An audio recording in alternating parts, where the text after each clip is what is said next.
jam hiramon bandiraɓe sehlaɓe heɗotoɓe radio jolsar en garti hannde oɗo ñalawma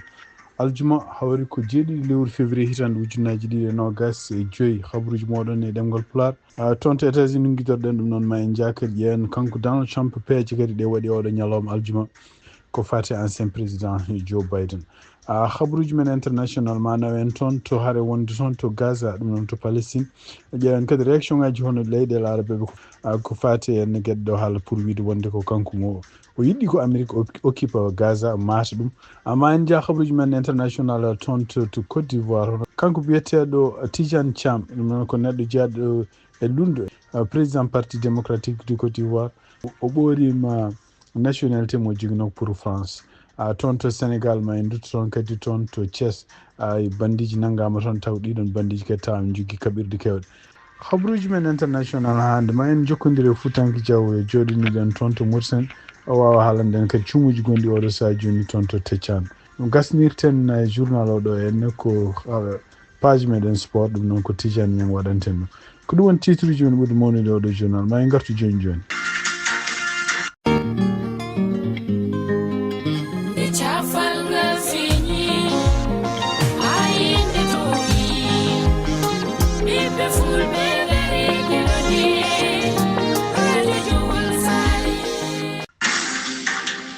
bandiraɓe sehlaɓe heɗotoɓe radio jolsar jaam hira moon donc siftinde on tan e ñalawma hono kanko Donald Trump kadi tugnade kadi habruji gomriɗi toon to Washington ɗum noon hannde ko aljuma kadi ko hunde teskitade toujours e manda makko gadano aljuma jamma foof o ƴefta décision ngaji ɗum noon e nder gueɗɗe ɗe waɗi hannde kanko Donald Trump wi wonde ko ene wayno o itti security clearance président Joe Biden joguino ɗum noon firti ko président Joe Biden ancien président Joe Biden hankadi ala droit hokkede kala ko fati e habruji ko fati en ko mbiyata dossier classifié ɗum ɗo fof noon ari ko kadi ko caggal kadi nde kanko Donald Trump o haali kadi o wi ɗum ɗo fof ko ene wayno ko ko hunde mennode wande sabu e hitande ujunnaji ɗiɗi e nogas e goho hono kanko ancien président Joe Biden kanko hoore makko ene wayno o ittino Donald Trump o wi wonde ko kala kowoni habruji ko secret classifié hono kanko Donald Trump oto haalan ɗum sibabu nde on saaha e wiide makko kanko ancien président Joe Biden Donald Trump wona deƴƴo neɗɗo deƴƴo haqqille ko jiiɗa ɗum ɗon kadi ene wayno ko toon to Washington e tugnade kadi e ko ummi toon to juge goto fédéral kañum hoore mum yamiri dartinde hono plan mo kanko Donald Trump joguino pour segde ken wono ujunnaji ɗiɗi e temedde ɗiɗi neɗɗo taw ko yimɓe liggotonoɓe e USAID ɗum noon e wayno ko oɗo juge fédéral o dartini ɗum o wi wonde haɓe mbawa ƴeftade ko jiiɗa ɗum hono kanko Donald Trump hande o foti toon to Washington hono premier ministre mo Japon ɗum noon e nder conférence mo waɗi taw kamɓe ɗi fof ɓe joddi o haali d' abord wi wonde ko manda makko oɗo mo ɓeydi jokkodirde hono Corée du Nord gardiɗo ɗum hono Kim Jong Un e kadi e nder conférence kadi o jaabima question ngaji kewɗi o wi wonde ko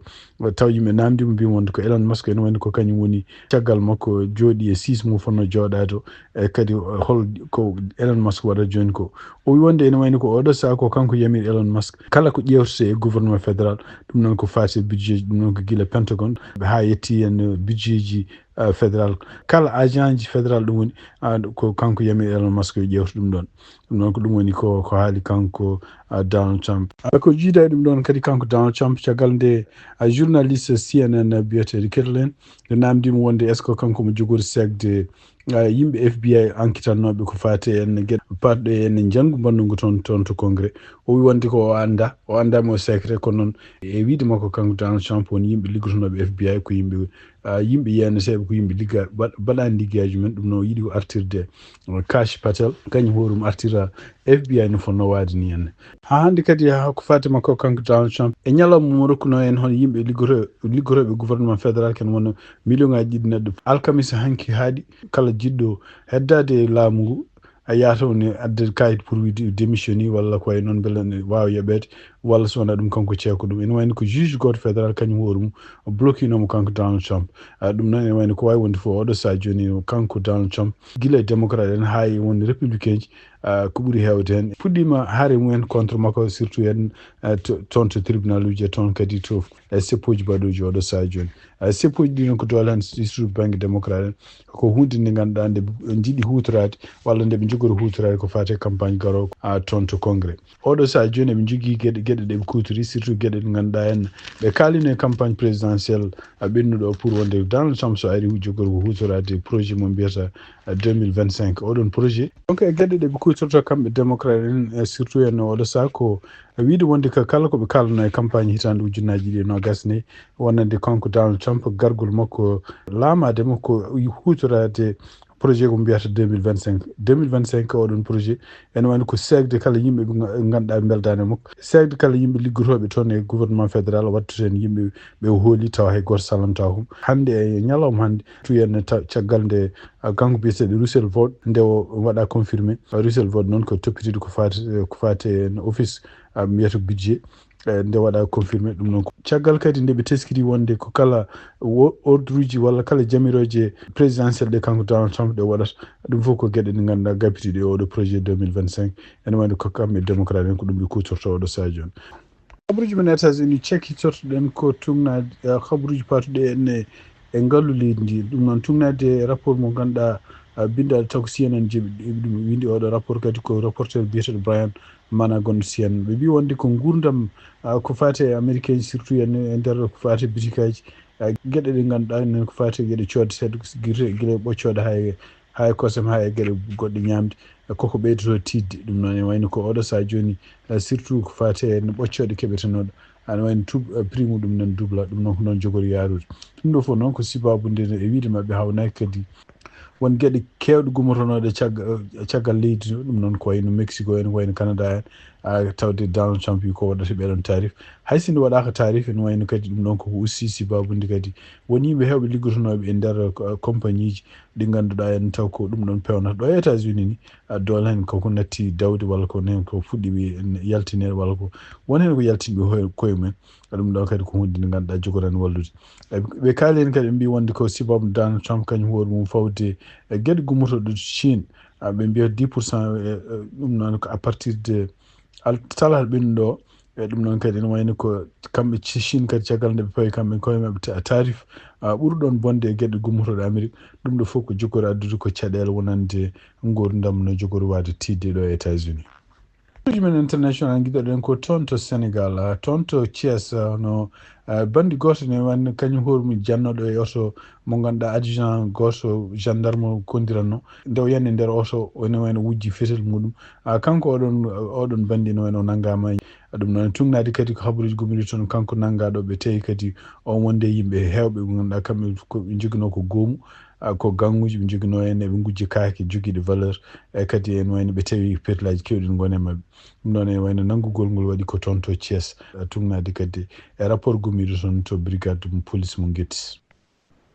hande toon to Sénégal ene wayno ko haalluji kanko Ousmane Sonko o haalno ɗum noon koye hitande ujunnaji ɗi nogas nayyi pour wiide wonde ko laamu ɓennugu laamu Macky Sall won chiffre uji ɗi rokkuno ko fate en ngaalu leydi ndi ngu ɗin on chiffre uji ene wayno ko chiffre uji no wiiri ni ko chiffre uji guraɗi ɗum noon ko falsifié ɗum noon ene wayno ko kaɗon haala kadi ko caggal nde kanko toppiti ko fate communication to FMI ano kanko biyeteɗo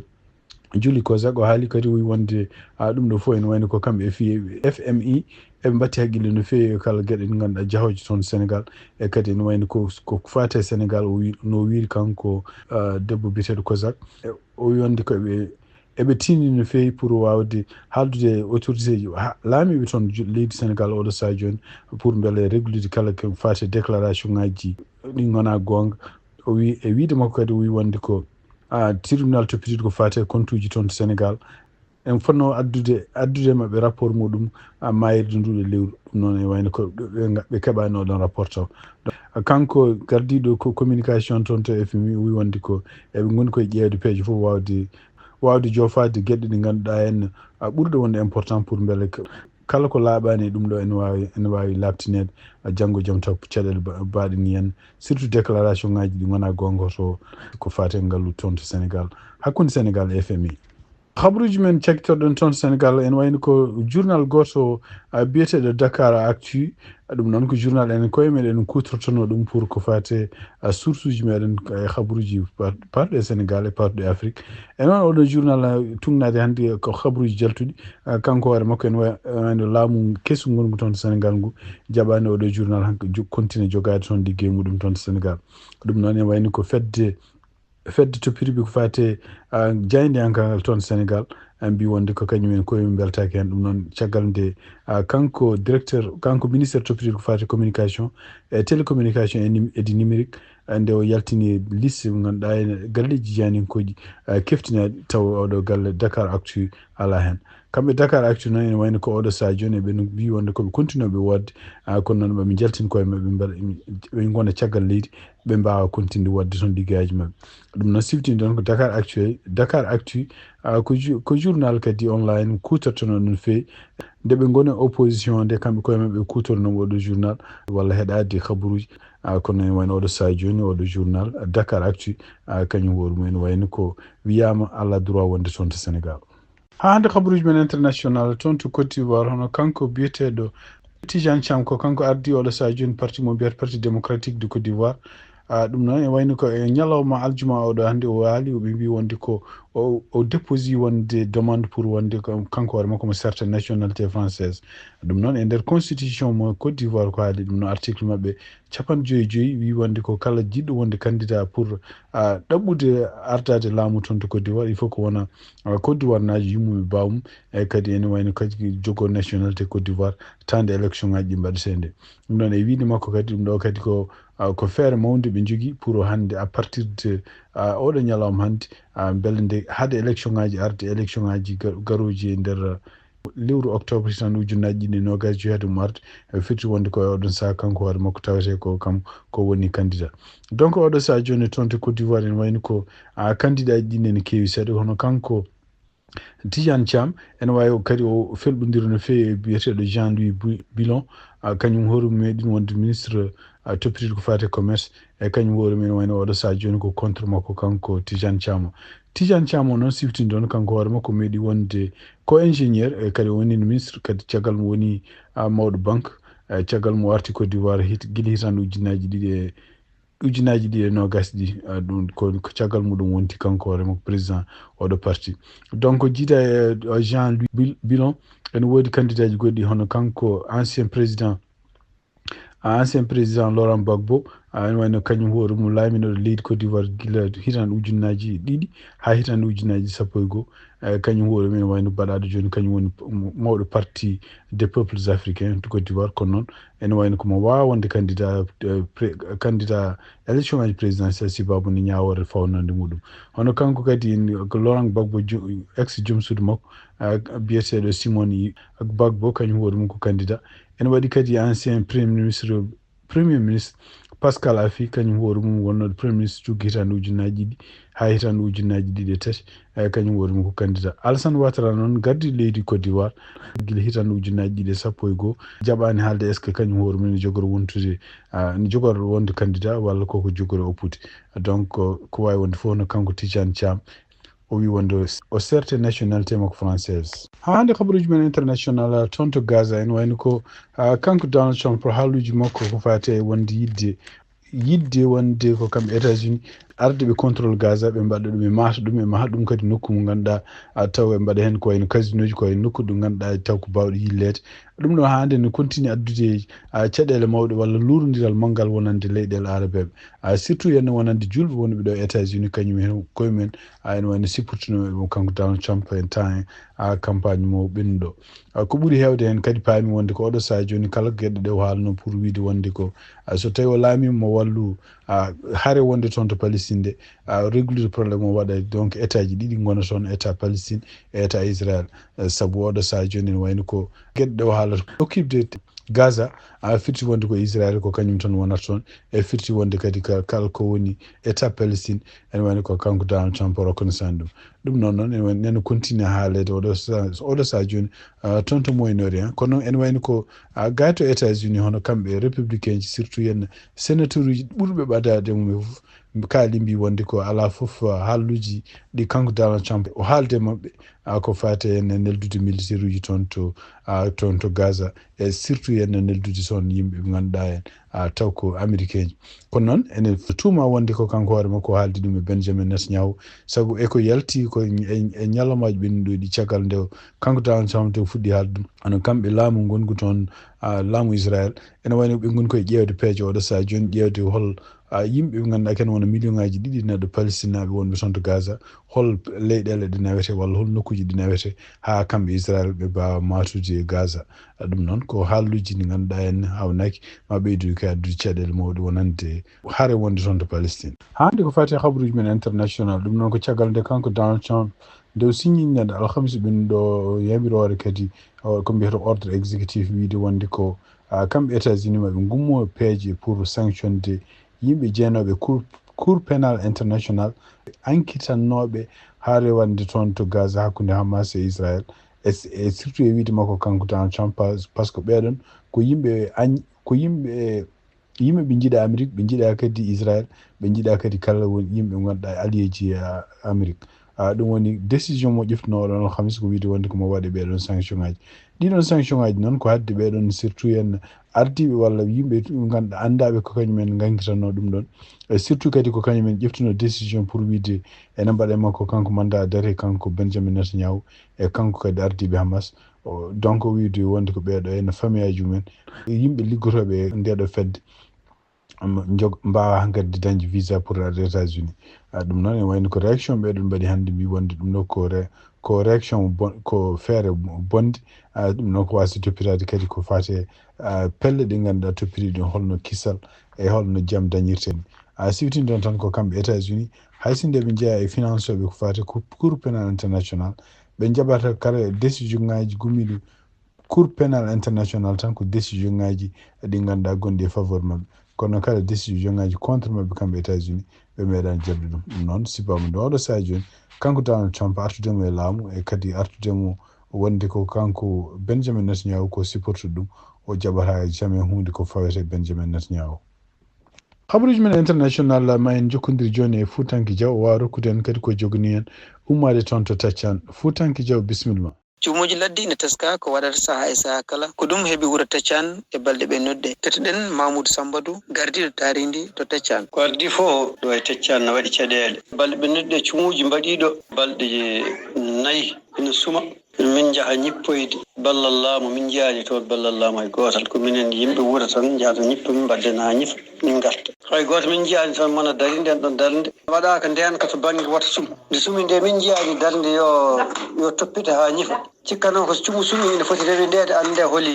ko saabi oɗo cumu fof firti ko nden kala tan on baŋnge kam baŋnge cumu o min kam oɗo saha ladde ndene wayno hay batte eddaki fof sumi ko hufano ɗo fof sumi e wiide makko caɗele ɗe kaaɗani tan e cumuji ɗi kono hay e baŋnge ndema eɓe guuri caɗele affaire remru ko toon kadi min ɓuuri tampude to min ndemi ɗo ko gueloɗi jamma e ñalawma min mbaɗi galleji ha min tampi barbaraji gueloɗi garat fera barbaraji ko ɓuuri kadi hawnade hen gueloɗi ɗi sinno ko sefre gueloɗi tan